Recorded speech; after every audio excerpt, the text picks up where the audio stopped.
പ്രേക്ഷകരെ വലിയ സ്നേഹ നമസ്കാരം. ഞാനും ജാമിദ ടീച്ചറൊക്കെ നമ്മുടെ കമ്മ്യൂണിറ്റി പോസ്റ്റിൽ ഒരു പോസ്റ്റ് ഇട്ടിട്ടുണ്ടായിരുന്നു. 2 മാസത്തേക്ക് സാമ്പത്തിക സഹായം ചെയ്യാൻ കഴിയുന്നവർ കടമായിട്ട് തന്നെ സഹായിക്കണമെന്നും പറഞ്ഞുകൊണ്ടും.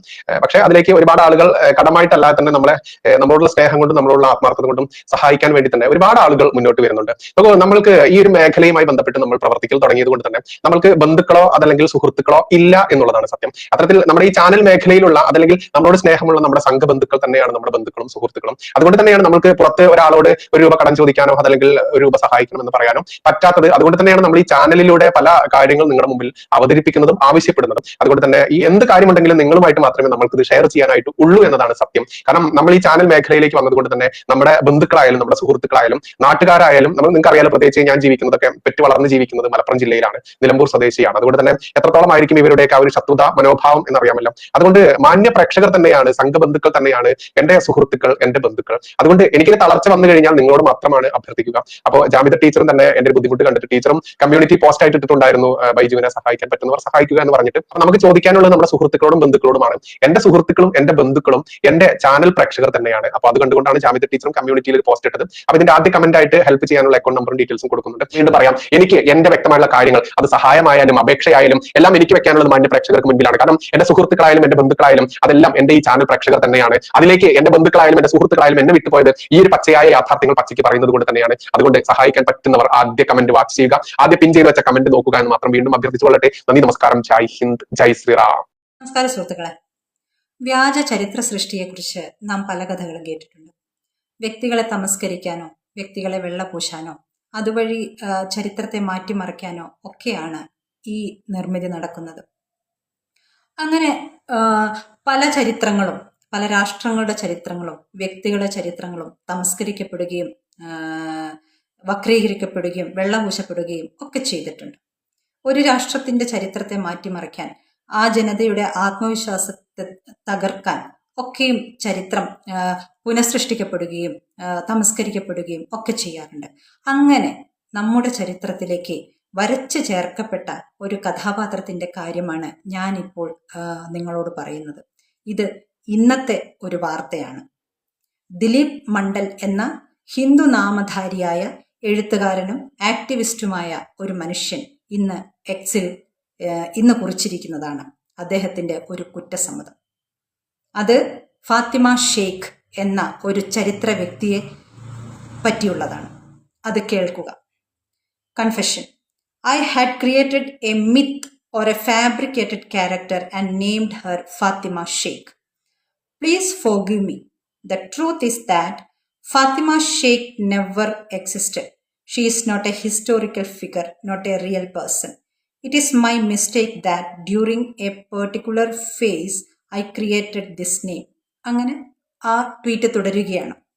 അപ്പോൾ ഈ ഫാത്തിമ ഷെയ്ഖ് എന്ന് നാം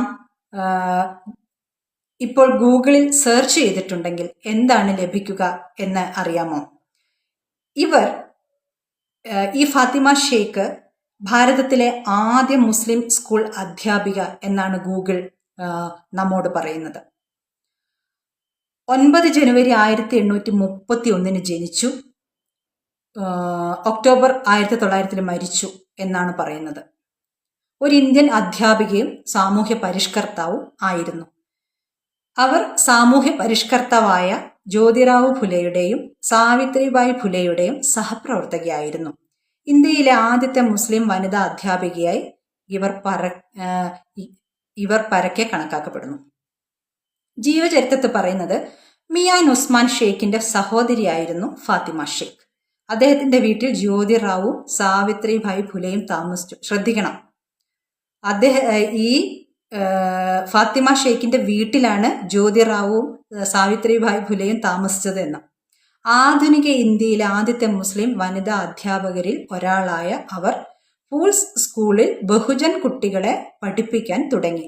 ജ്യോതിറാവുവും സാവിത്രിബായി ഫുലെയും ഫാത്തിമ ഷെയ്ഖിനൊപ്പം അധസ്ഥിത സമുദായങ്ങൾക്കിടയിൽ വിദ്യാഭ്യാസം വ്യാപിപ്പിക്കുന്നതിന്റെ ചുമതല ഏറ്റെടുത്തു. ഫാത്തിമ ഷെയ്ഖ് സാവിത്രിബായി ഫുലെയെ പരിചയപ്പെടുന്നത് ഇരുവരും ഒരു അമേരിക്കൻ മിഷണറിയായ സിന്ധിയ ഫരാർ നടത്തുന്ന ഒരു അധ്യാപക പരിശീലന സ്ഥാപനത്തിൽ ചേരുമ്പോഴാണ്. ഇതിനൊക്കെ റെഫറൻസ് നമ്പറൊക്കെ കൊടുത്തിട്ടുണ്ട്. ഈ ഈ റെഫറൻസ് എവിടുന്നാണ് ലഭിച്ചത് എന്നൊക്കെയുള്ള നോക്കൂ, വ്യാജ ചരിത്രം എങ്ങനെയാണ് നമ്മളെ പഠിപ്പിച്ചത് എന്ന്. ഇപ്പോൾ ഈ ദിലീപ് മണ്ഡൽ തന്നെ നമ്മളോട് പറയുന്നു ഇത് ഞാൻ ഉണ്ടാക്കിയ ഒരു വ്യാജ സൃഷ്ടിയാണ് എന്ന്. അദ്ദേഹം പറയുന്നത് നോക്കൂ, ദയവായി എൻ്റെ പഴയ ട്വീറ്റുകളോ എൻ്റെ പഴയ ലേഖനമോ ഉപയോഗിക്കരുത്, പഠനത്തിനോ ഗവേഷണത്തിനോ മറ്റോ ഉപയോഗിക്കരുത്. കാരണം ഞാൻ ഈ കഥാപാത്രത്തെ ഞാൻ സൃഷ്ടിച്ചതാണ്.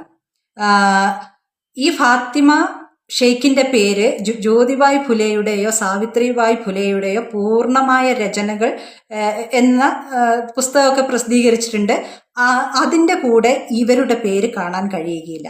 ബാബാ സാഹേബ് അംബേദ്കർ പോലും അത്തരമൊരു പേര് പരാമർശിച്ചിട്ടില്ല. മഹാത്മാ ഫൂലെയുടെയും സാവിത്രിബായ് ഫൂലെയുടെയും ജീവചരിത്രകാരന്മാരാരും ഫാത്തിമ ഷെയ്ഖിനെ പരാമർശിച്ചിട്ടില്ല. 15 വർഷം മുമ്പ് വരെ ഒരു മുസ്ലിം പണ്ഡിതനും ഈ പേര് പരാമർശിച്ചിട്ടില്ല. ഫൂലെ ദമ്പതികളുടെ വിദ്യാഭ്യാസ ശ്രമങ്ങളെക്കുറിച്ച് ചർച്ച ചെയ്യുന്ന ബ്രിട്ടീഷ് രേഖകളിലും ഫാത്തിമ ഷെയ്ഖിനെ കുറിച്ച് പരാമർശമില്ല. ഫാത്തിമയെ എവിടെയും കാണാനാവില്ല. ഇങ്ങനെ ഒരു ഫാത്തിമ ഷെയ്ഖിനെ സൃഷ്ടിച്ചു വെച്ചിട്ടാണ് ദിലീപ് മണ്ഡൽ നമ്മളെ ചതിച്ചത്, പറ്റിച്ചത്. എന്തിനു വേണ്ടി? ഹിന്ദു ഐക്യം ഉണ്ടാവാതിരിക്കാൻ വേണ്ടി. അതായിരുന്നു അദ്ദേഹം നിങ്ങൾ എന്നോട് ചോദിക്കരുത്, എന്തിന് ഞാനിത് ചെയ്തു എന്ന് ചോദിക്കരുത് എന്ന് പറയുന്ന ആ രാഷ്ട്രീയ കാലാവസ്ഥ എന്തായിരുന്നു? അത് ഹിന്ദു ഐക്യം രൂപപ്പെടുന്ന രാഷ്ട്രീയ കാലാവസ്ഥ. UP-യിലും മറ്റും സമാജ്വാദി പാർട്ടിയുടെ ഇക്വേഷൻ ദളിത് മുസ്ലിം ഐക്യമായിരുന്നു. ആ ഒരു കാലാവസ്ഥ, അതിൽ ഒരു മുസ്ലിം കഥാപാത്രത്തെ കൊണ്ടുവരിക എന്നുള്ള ആ രാഷ്ട്രീയ കാലാവസ്ഥ. കാരണം ഈ ഫുലെ ദമ്പതികൾ എന്ന് പറയുന്നത് സോ കോൾഡ് സവർണ സമുദായത്തിൽ നിന്ന് വന്നവരാണ്. ഈ സവർണ സമുദായത്തിൽ നിന്ന് വന്നവർ അധകൃതർക്ക് വേണ്ടി പ്രവർത്തിച്ചു, വിധവാ വിവാഹം നടത്തി എന്നൊക്കെ പറയുമ്പോൾ ഹിന്ദു മതത്തിനുള്ളിൽ നിന്നുകൊണ്ട് തന്നെ ഇത് സംഭവിക്കുന്നു. ഈ സാമൂഹ്യ പരിഷ്കരണ പ്രവർത്തനങ്ങൾ ഹിന്ദു മതത്തിനുള്ളിൽ നിന്നുകൊണ്ട് തന്നെ സംഭവിക്കുന്നു എന്ന് ചരിത്രം രേഖപ്പെടുത്തേണ്ടി വരും, അത് സമ്മതിക്കേണ്ടി വരും. അത് ഹിന്ദു ഐക്യത്തിന് കാരണമാവും എന്നുള്ളത് കൊണ്ടാണ് ഇതിനിടയ്ക്കേക്ക് ഒരു മുസ്ലിം കഥാപാത്രത്തെ കൊണ്ടുവന്ന് മുസ്ലിം സ്ത്രീയായ ഫാത്തിമ ഷെയ്ഖ് അധസ്ഥിതരെ പഠിപ്പിച്ചു, അവരുടെ ഉന്നമനത്തിന് പ്രവർത്തിച്ചു എന്നൊരു ചരിത്രം നിർമ്മിക്കാൻ ദിലീപ് മണ്ഡലും മറ്റു ചിലരും കൂടി പ്രവർത്തിച്ചത്. 2019 ദ പ്രിന്റ് എന്ന വാർത്താ പ്ലാറ്റ്ഫോമിലാണ് ഈ ലേഖനം വരുന്നത്. അതിൽ അദ്ദേഹം ചോദിക്കുന്നത് ഈ സാവിത്രിബായ് ഫുലെയുടെ സമകാലികയായ ഫാത്തിമ ഷെയ്ഖിനെ നിങ്ങൾ എന്തുകൊണ്ട് അവഗണിക്കുന്നു, എന്തുകൊണ്ട് വാഴ്ത്തുന്നില്ല എന്ന് ചോദിക്കുന്നുണ്ട്. അത് മുസ്ലിം സ്ത്രീ ആയതുകൊണ്ടാണോ? അങ്ങനെ മുസ്ലിം പ്രോമിനൻസ് വരുത്തി തീർക്കുക എന്നുള്ള ആ ലക്ഷ്യത്തോടു കൂടിയാണ് ആ ലേഖനം പ്രസിദ്ധീകരിക്കപ്പെട്ടത്. അങ്ങനെ സാവിത്രിബായ് ഫുലെയുടെ കൂടെ ഈ പേരും ഫാത്തിമ ഷെയ്ഖും കൂടെ ചരിത്രത്തിൽ വന്നു. അങ്ങനെ ഹിന്ദുവിലെ അധകൃത സമൂഹത്തിന് വേണ്ടി മുസ്ലിം അധ്യാപിക ചെയ്ത ആ ഒരു നല്ല കാര്യങ്ങൾ അല്ലെങ്കിൽ അവരുടെ ആ ത്യാഗങ്ങളും കൂടെ ചരിത്രത്തിൽ വന്നു. അപ്പോൾ ഈ സവർണ വിഭാഗം എന്ന് പറയുന്ന വിഭാഗം അധകൃതർക്ക് വേണ്ടി പ്രവർത്തിച്ചു എന്നുള്ളത് തമസ്കരിക്കപ്പെടുകയോ അതിൻ്റെ നിറം കുറയുകയോ ചെയ്തു. പിന്നീട് പറയുന്നത് ഈ ഫുലെ ദമ്പതികൾ താമസിച്ചതുപോലും ഈ ഫാത്തിമ ഷെയ്ഖിന്റെ വീട്ടിലാണ് എന്നാണ്. സവർണരായ മറ്റ് ഈ ജാതി കോമരങ്ങൾ ഇറക്കി വിട്ടിട്ടായിരിക്കണം ഈ സവർണരായ ഇവർ ഈ ഫാത്തിമ ഷെയ്ഖിന്റെ വീട്ടിൽ താമസിക്കുന്നത് എന്നാണല്ലോ ചരിത്രം. അങ്ങനെ എന്തായാലും ജാതി കോമരങ്ങൾ ആ കാലത്തുണ്ടാവും. ഈ ഫുലെ ദമ്പതികൾ ഒരുപാട് ത്യാഗങ്ങൾ സഹിച്ചിട്ടുണ്ടാവും. പക്ഷെ അത് ഹിന്ദുമതത്തിനുള്ളിൽ തന്നെ നടക്കുന്ന പരിഷ്കരണമാണ്. ആ ചരിത്രമാണ് നാം പഠിക്കേണ്ടത്.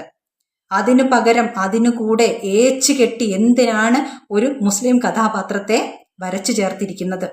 ഇതാണ് ചരിത്രത്തിന്റെ തമസ്കരണം അല്ലെങ്കിൽ ചരിത്രത്തിന്റെ വ്യാജ സൃഷ്ടി. ഈ ചരിത്രമാണ് നമ്മുടെ കുട്ടികളെയും നമ്മളെയും പഠിപ്പിക്കുന്നത്. ഇത് കണ്ടെത്തണം. ഇതൊരു ക്രിമിനൽ കുറ്റമല്ലേ എന്നാണ് ഞാൻ ചോദിക്കുന്നത്. ഇദ്ദേഹം ശിക്ഷ അർഹിക്കുന്നില്ലേ? ഒരു രാഷ്ട്രീയ കാലാവസ്ഥയ്ക്ക് വേണ്ടി ഒരു വ്യാജ കഥാപാത്ര സൃഷ്ടി നടത്തി ചരിത്രമാക്കി തീർത്ത ഇദ്ദേഹം ശിക്ഷ അർഹിക്കുന്നില്ലേ? ഹൈന്ദവതയോടും ദേശീയതയോടും ഒക്കെ ചെയ്ത ഈ ചതി നാം മറക്കാൻ പാടില്ല. എല്ലാ ചരിത്രങ്ങളിലും ഇത്തരം സമീപനം നാം സംശയിക്കേണ്ടിയിരിക്കുന്നു, കണ്ടെത്തേണ്ടിയിരിക്കുന്നു. നമസ്കാരം.